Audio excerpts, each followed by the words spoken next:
LTV rodiklis tai angliško žodžio trumpinys loan to value. Jis reiškia paskolos ir įkeičiamo turto vertės santykį. Ką tai reiškia skaičiais? Jeigu verslas nori pasiskolinti, pavyzdžiui, 500 000 eurų ir įkeičiamo turto vertė yra 1 milijonas, LTV rodiklis bus 50%. Jeigu jūs vertinate riziką pagal rinkos situaciją, 50–70% LTV rodiklis yra vidutinės rizikos.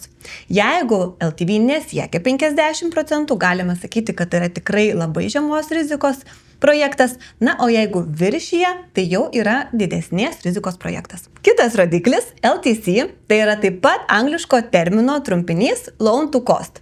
Tai yra paskolos ir projekto išlaidų santykis. Pagal šį rodiklį galime įsivertinti, ar projekto būsimos pajamos padengs paskolą ir palūkanas.